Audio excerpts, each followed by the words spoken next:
Et bien le bonjour à toutes et à tous, j'espère que vous allez bien. On se retrouve aujourd'hui pour le 13e épisode sur les superstitions.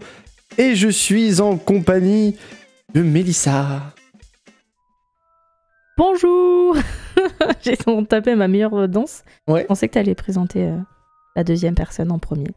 Ça va? Oui, ça va. Et toi? Oui. Et la deuxième personne que je mets d'habitude en premier, c'est Thomas. Salut. Et là je suis en train de me dire mais quelle intro je pourrais faire. Catastrophe. Ouais. On sent l'énergie vivante ouais, dans ce podcast. Et donc c'est encore moi. Moi ce truc là il va me hanter. Ah ouais? Quand tu l'as fait, ah ouais c'était trop drôle. Je sais même plus quand c'était, mais bon. Et donc nous allons parler aujourd'hui donc des superstitions. Qu'est-ce que ça tombe bien. Les superstitions qui sont des choses de tous les jours. On en a un peu revu, on va dire chacun dans notre coin. Alors pourquoi les superstitions? Explique-le. Alors pourquoi on fait les superstitions? Parce que c'est le numéro 13 et que le chiffre 13 est un chiffre qui, dans la superstition, est un chiffre qui porte malheur. Mais en fait ça porte malheur dans nos sociétés à nous. Par exemple en Chine c'est le 4, porte malheur. En Italie c'est le 17. Au Japon aussi. En fait le 4, il me semble que dans l'écriture, c'est la même écriture que la mort. Tu vois, t'as des trucs comme ça, je trouve ça super drôle. Et donc je voulais en parler. Alors c'est un podcast qui va être un peu plus léger, pas forcément très long. Mais je voulais parler un petit peu de est-ce que vous avez des superstitions que vous pratiquez? C'est-à-dire est-ce que vous en avez? Est-ce que vous avez déjà vu des superstitions et vous dites mais c'est complètement débile de croire en ça? Et est-ce qu'il vous est déjà arrivé des trucs où vous vous dites putain c'est à cause d'une superstition, tu vois? C'était vraiment autour de ça que je voulais qu'on axe un petit peu le truc. Alors déjà, est-ce que vous pratiquez des superstitions ou est-ce que vous croyez à des superstitions voilà, connues ou inconnues? Parce qu'il peut y en avoir presque une infinité en fait des superstitions. Qui commence? Thomas? Mélissa? Vas-y, moi je veux bien commencer. Hein. Vas-y Thomas. Bah, en vrai les superstitions, je t'avoue que mon contrefou, genre il y en a plein. En fait par exemple, genre la superstition que je connais, c'est en gros on peut pas passer en dessous d'une échelle parce que sinon il va nous arriver malheur, etc. Non en fait je passe pas sous l'échelle parce que c'est dangereux. Thomas passe sous l'échelle. Il faut que j'articule. Je passe. Oh, c'est dur, je passe pas sous l'échelle parce que c'est dangereux, pas parce que ça va, tu vois, d'ailleurs. Oui, je suis totalement d'accord avec celui-là. Mais quand je croise un chat noir, voilà quoi, je fais coucou. Tu vois. C'est vrai que le chat noir, c'est vrai que c'est un truc qui revient assez souvent. Le corbeau aussi. Et à cause de ça, ces animaux-là, ils en prennent plein la gueule. Surtout les chats. Moi, je trouve que les chats noirs, c'est le plus beau. Il y a le plus gros nombre d'abandons de chats, c'est des chats noirs. Ah ouais? Ouais. C'est un truc de dingue.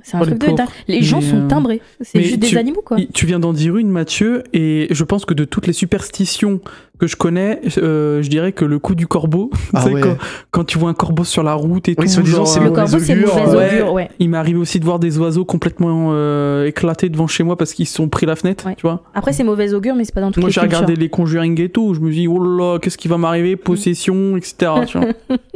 Mais voilà, quoi, ça passe. Pendant une heure, je vais y réfléchir, mais après, non. Tu vois. Et surtout que nous, dans notre région, les corbeaux, il y en a énormément, donc ça veut dire que toute la population de l'Oise est en fait maudite sur 10 000 générations. Ça, c'est vrai que les corbeaux, les chats, ça me fait plutôt marrer. Moi, j'ai un truc que j'ai pratiqué pendant longtemps. Il y a deux trucs, mais ça vient plutôt de l'éducation. Il y a des croyances qui sont passées par l'éducation. Ah, je sais ce que tu veux dire. Moi, j'ai la patte de lapin. Oh, ça oui. Oh, putain. Ah, donc le côté, ça porte chance, du coup. Oui, et en fait, alors là, j'en ai plus dans ma voiture, j'en ai pas dans ma Seat. Je me suis battue avec lui pour l'enlever de la Twingo parce qu'il y avait une patte de lapin. Ouais, mais on en a toujours mis dans toutes les voitures pour éviter les accidents de voiture. J'ai aussi une superstition. Il n'y en avait pas dans la Clio. Voilà. Et j'ai eu un accident avec la Clio. Mais le contrôle technique est passé, donc c'est bon. Oui, mais c'est passé là. Non, la Clio, c'est pas celle-là. D'accord. L'accident que j'ai eu en novembre 2020, il n'y avait plus la patte de lapin dedans. Ah, d'accord, ok. Et mon père aussi, alors lui, il fait deux trucs.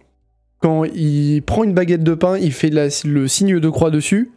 Et il faut pas le retourner. Moi, je fais pas le signe de croix, je m'en fous. Ah ouais, c'est un rituel, quoi. C'est juste quand le pain est retourné, moi, je sais pas. Il y a un truc dans mon cerveau qui pète un câble. Ouais. Il faut qu'il soit à l'endroit. Le truc du pain, ouais, parce que ça porterait malheur de mettre le pain à l'envers sur la table parce que c'est un repas qui a nourri des millions de personnes quand il y avait de la famine, des trucs comme ça. Le pain, c'était vraiment le premier truc qui venait. Et en fait, quand tu le mets à l'envers, ça porte malheur. Ça veut dire que y a la pauvreté, la famine qui arrive, etc. Ouais. C'est vraiment des trucs hyper noirs. C'est des trucs qui viennent de très longtemps, en fait. Hein. Et c'est pareil, les corbeaux, je pense que les corbeaux... Les corbeaux, c'est pas dans toutes les cultures. Non, mais je pense que ça vient de la peste. C'est depuis qu'il y a la peste. Ouais. Je pense que ça doit être ça, ouais. Mais je pense qu'il y a des explications dans chaque superstition, soit religieuse, soit historique. Pour religieuse, moi j'en ai pas mal du coup, parce que dans ma famille, au jour de l'an... Alors rappelle, ta famille est d'origine portugaise. Ma famille est d'origine portugaise et du coup, au jour de l'an, en fait, ma grand-mère, elle ouvrait les fenêtres et puis elle tapait un couvercle sur une marmite, sur une poêle pour faire du bruit, parce qu'en fait, ça éloigne les esprits maléfiques. D'accord. Pour avoir une année, une très bonne année en gros. Et il fallait faire ça à minuit pour que... C'est pareil par exemple pour tu ouvres une bouteille de Porto ou une bouteille d'un vin portugais le jour de l'an. Oui. Et en fait, tu dois garder le bouchon jusqu'à l'année d'après. Si tu le gardes pas, ça porte malheur. Ah ça je savais pas, tu vois. Ou typiquement manger un carré de chocolat à la fin de ton repas pour avoir de l'argent toute l'année. Et au Brésil, eux, c'est des graines de grenade. C'est pour ça que Mike, pendant mon régime là, alimentaire, il m'a dit un carré de chocolat. Mike, si tu nous écoutes. Non, mais c'est vrai que, en fait, selon les cultures, c'est vrai, c'est vraiment, comment dire, il y a vraiment beaucoup de superstitions. Le truc du 13, c'est aussi dans la culture portugaise. Moi, le vendredi 13. Ouais, vendredi 13, c'est chaud. Moi, le vendredi 13. Je suis pas. On parlera aussi des croyances. Alors, pas dans celui-là, mais dans un autre, les croyances, à ce qu'on croit, ce qu'on croit pas, etc. Alors, le vendredi 13, je suis pas bien. Alors, pourquoi je suis pas bien ? Parce que je me souviens qu'il y a eu une journée, elle était horrible quand j'étais ado, mais jeune ado. Et quand je suis revenu à la maison, je me suis rendu compte que c'était un vendredi 13. Je me suis dit, oh putain, d'accord, ok, ça fait ça. Je me souviens que dans ma tête, c'était. Putain, ça fait ça, un vendredi 13. Ouais. Là, genre c'est de la faute du truc, tu vois. Et maintenant, à chaque fois qu'il y a un vendredi 13, bon, j'ai de la chance, ces dernières années, je travaille pas trop le vendredi 13, mais il m'arrive toujours au moins une ou deux couilles, tu vois. Et je pense que c'est des trucs qui peuvent m'arriver tous les jours, mais quand ça arrive ce jour-là, t'as le truc qui te dit... Ouais, mais en fait, c'est normal que tu prennes ça. Voilà, c'est normal. Moi, je pars du principe que c'est des prophéties autoréalisatrices, puisque tu te dis que ça va mal aller, donc ça va mal aller. Non, je me dis pas ça. Je me dis, s'il se passe des choses un peu bizarres, c'est normal, on est vendredi 13. Ouais, mais en fait, les choix dans ta journée vont faire que il y a un truc bizarre qui va se passer et tu vas te dire c'est le vendredi 13 parce qu'en fait, tu te dis à l'avance, il va y avoir le vendredi 13, donc il va y avoir des choses. Je vais te dire un truc simple. Je devais emmener mes parents le dernier vendredi 13. Je devais emmener mes parents, je sais plus quoi, la Seat elle est tombée en panne chelou. Tu sais qu'on s'est dit merde, comment je vais faire, machin et tout ça. Je sais pas si tu te souviens. Ah oui, je me souviens. Et c'était un vendredi 13. C'était un vendredi 13. Et quand tu vois ça, tu te dis bah non, tu vois, je l'ai pas fait exprès, la voiture elle est tombée bizarre, je peux rien faire quoi. En fait, Mathieu, ça va finir comme un loup-garou, tu vois, il va s'enfermer dans une pièce enchaînée. Et ce jour-là, je fais rien, tu vois. Ouais, c'est ça. Sinon, il y a un truc, c'est destination finale, il y a un truc qui va arriver. C'est vraiment le seul truc à chaque fois. Non, en fait, les gars, il faut se dire que le vendredi 13, tu vois, c'est un vendredi, fin de semaine, début du week-end. Tranquille. Bah cool. Ouais, moi je suis assez d'accord avec ça parce que le 13 c'est mon chiffre préféré. Mais alors, j'ai jamais compris pourquoi c'était spécifiquement le vendré 13 qui portait malheur. Je crois que le 13 c'est par rapport à des croyances américaines. Ah bon, le 13 c'est par rapport aux apôtres et tout. Oui. Ouais, par rapport aux apôtres. On en a parlé tout à l'heure. Pas 13. Ouais, mais non, avec Jésus. Ah ouais, ok. Et en fait, par rapport au 13, ça porte malheur. C'est pour ça que dans c'est les le vendredi, pays... moi, surtout le... Oui, mais le vendredi 13, oui, mais par rapport au 13 en général, dans les pays latins et aussi en France, je sais pas si on doit le compter dans les pays latins, mais du coup, ça... c'est... comment dire ? C'est très mal vu, en fait, par la religion chrétienne d'être très à table. Donc, en fait, moi, ma grand-mère, elle avait invité une fois les voisins, carrément. C'est les 2 voisins pour qu'on soit 15 et pas 13 à table. Mais tu sais pourquoi ? Parce que par rapport aux apôtres, si t'es 13 à table, il y a forcément un Judas. Oui. En fait, c'est ça. Ouais, il y a le truc, forcément un Judas, ouais. Et ça, je trouve ça aussi un peu débile, mais bon. Je trouve ça dingue. C'est toujours les mêmes trucs. Il y en Après, a que tu pratiques, il y en a d'autres que tu pratiques. non, mais après, tu sais, il y a des trucs quand t'es petit, t'y crois un peu, genre le trèfle à 4 feuilles. Ouais, moi j'y crois encore. Moi, j'y crois pas du tout. C'est parce que t'as un trèfle à 4 feuilles. J'en ai jamais trouvé. Moi, j'en ai déjà trouvé. J'en ai même trouvé à 5 feuilles, tu vois. Enfin, genre vraiment. Et je trouve que ça, toutes ces superstitions autour de la chance, alors même la patte de lapin, et pourtant la patte de lapin, tu vois, j'ai pratiqué, entre guillemets. Je trouve que tout ce qui est. C'est rassurant. Ouais, c'est rassurant, ça t'a été inculqué. Oui, mais c'est rassurant du style. Il peut rien m'arriver, t'as une sorte d'aura protectrice. La patte de lapin, le trèfle à 4 feuilles, plus un fer à cheval, le fer de cheval. C'est pareil, croiser les doigts, croiser une coccinelle, ou l'attraper, ou alors toucher du bois. Ah oui, toucher du bois, je le fais tout le temps. Je dis tout le temps à quelqu'un, je croise les doigts pour toi, ou des trucs comme ça. C'est touche vraiment des trucs que en fait, c'est ancré en nous. Mais le coup de la patte de lapin, ça me fait penser à un épisode de Supernatural. En gros, une fois que tu l'as, la patte de lapin, il t'arrive des trucs incroyables. Par contre, quand tu la perds, là, c'est l'enfer. Ouais, et psychologiquement, tu sais, t'as le truc de... T'as le retour qui est violent. Putain. Moi, je trouve ça hyper glauque. Hein. Après, c'est lapin. Doux, hein. Pauvre lapin, ça se trouve qu'il y a un lapin, il est comme ça. Oui, non, mais t'inquiète, le lapin, on l'a mangé. Mais, Par contre, le parapluie à l'intérieur, moi, ça, j'y crois. Le parapluie à l'intérieur, ça, je connais pas. Bah en fait, faut pas ouvrir un parapluie à l'intérieur d'un bâtiment. Parce que ça peut porter malheur. Je sais pas d'où ça vient. Non, mais il peut y avoir des fuites d'eau. Est-ce que c'est pas parce que c'est mal poli plutôt ? Non, je pense pas. Non, c'est pas comme les couvre-chefs où dans ce cas-là, faut les enlever quand t'es dans un bâtiment. Là, c'est vraiment, faut pas ouvrir un parapluie à l'intérieur. Tu le connaissais pas ? Tu le connais toi, Thomas ? Oui, ça je connaissais, ouais. Ça me dit après, je sais pas d'où ça vient, mais. Parce que le parapluie, tu vois, pour le faire sécher, faut bien l'ouvrir en intérieur. Bah non, en fait, à partir du moment où tu rentres quelque part, il faut qu'il soit fermé. En fait. Ok, parce que j'ai plein d'élèves, moi, quand ils reviennent avec les parapluies, qui les laissent ouverts à l'intérieur. Ça me dérange pas plus que ça. Pareil, un truc qu'on a toujours fait quand on était petit, c'est faire un vœu quand on voit une étoile filante. Ça, c'est une. Ça fait partie d'une superstition. Quand tu souffles croyance, non ? Quand tu souffles les bougies. Non, ça fait partie des superstitions françaises et c'est. Oui, quand tu souffles les bougies aussi, faire un vœu. Moi, ça, je sais pas, je suis obligé de le faire. Ah non, faire un vœu quand t'as un petit poil, tu sais, un petit cil sur la joue là. Le cil sur la joue. Oh, ça, non. Ouais, ça, c'est mais le coup de souffler, de souffler ou le cas de l'étoile filante, ça je le fais parce que je me dis peut-être qu'un jour ça marchera. Tu vois.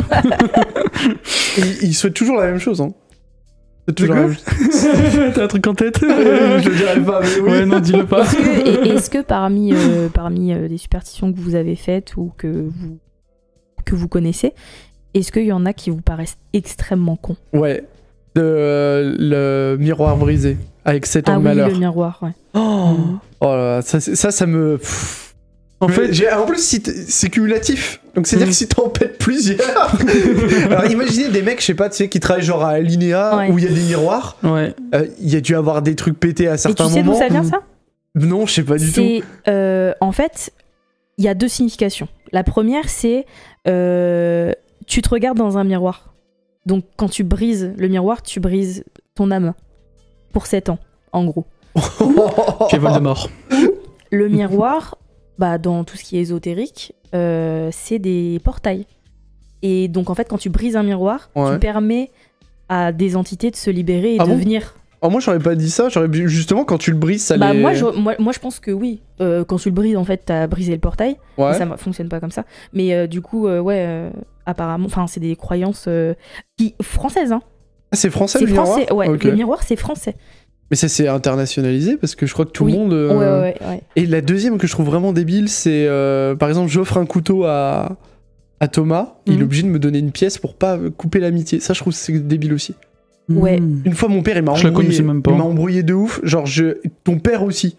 On lui avait offert un couteau, je sais pas si tu te souviens. Ouais.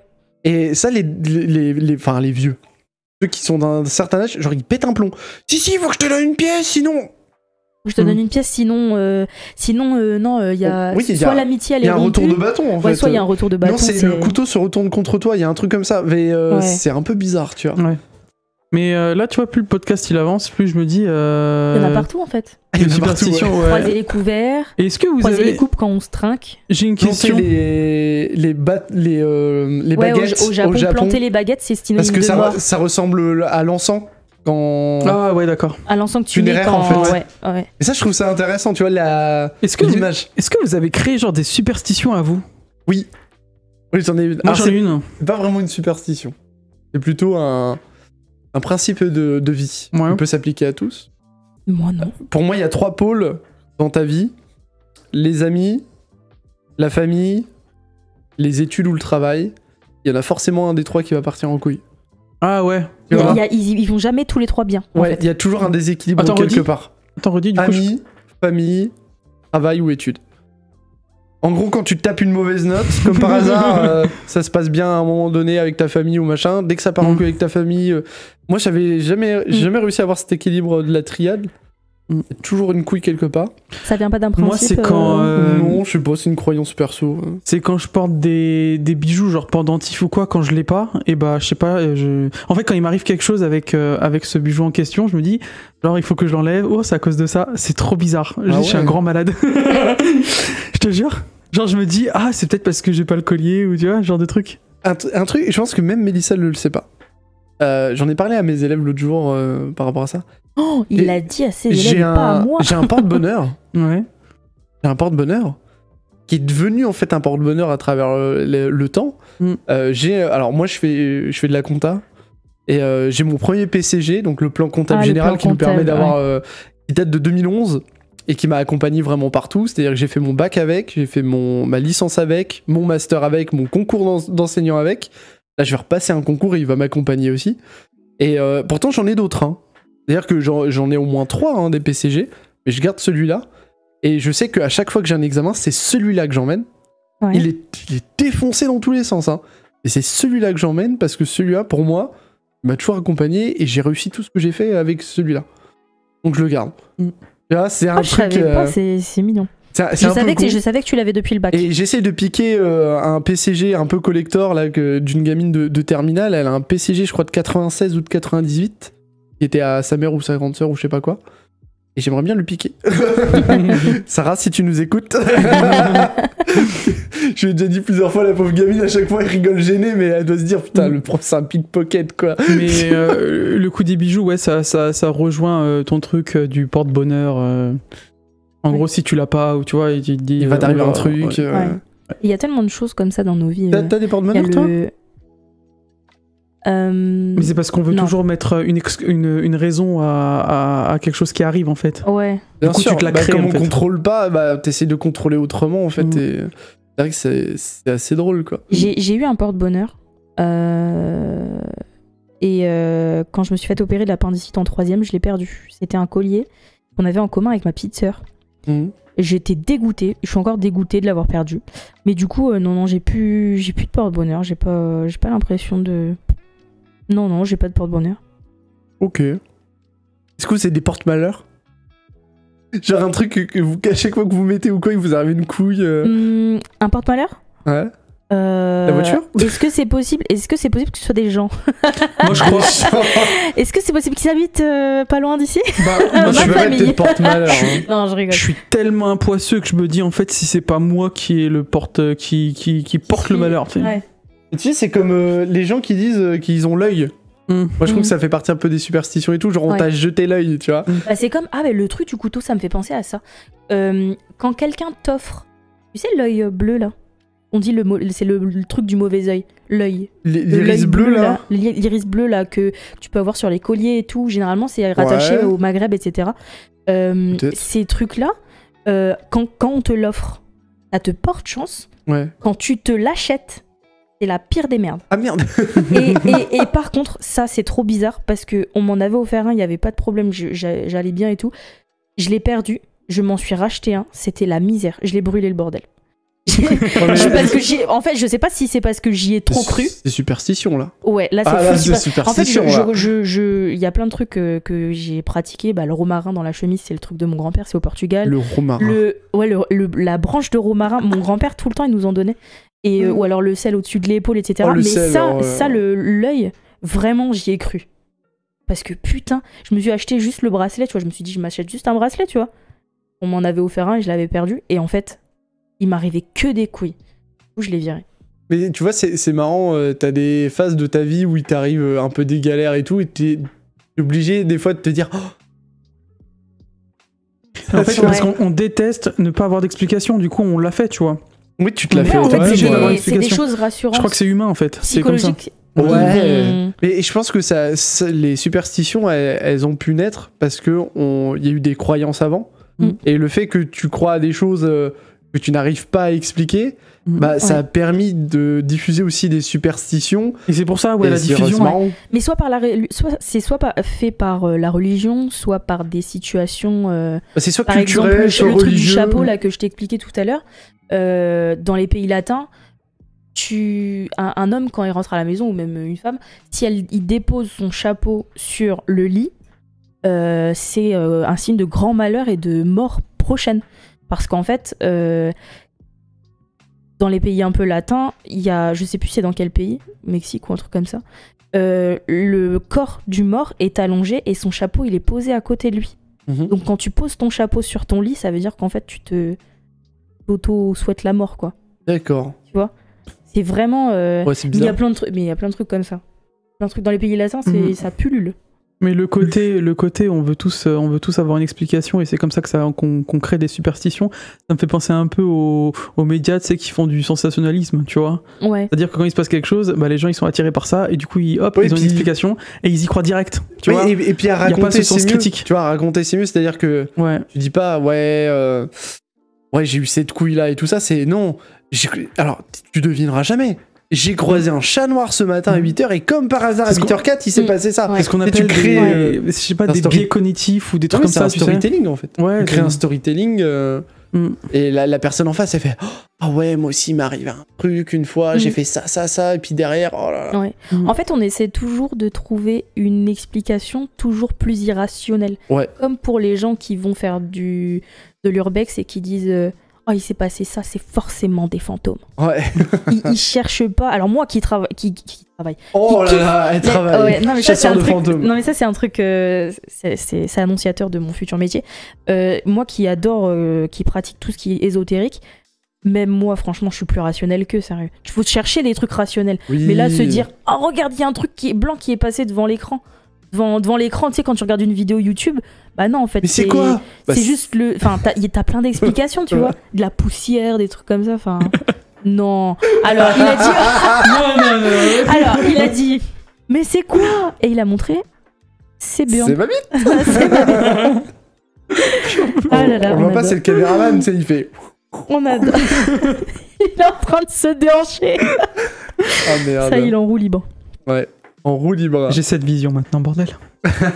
C'est catastrophique. De Mathieu qui se déhanche. Oh, ça c'est pas la... Ça, il y a pire. Ça va, c'est pas trop mal. Il y a pire, oui, bah merci quand même. Ah putain. T'imagines si j'avais dit que c'était dégueulasse. Mais c'est pareil, tu vois, t'as des superstitions au niveau... Je suis en train de penser ça, tout ce qui est naissance, mariage et tout ça, des fois t'as des trucs... Oui.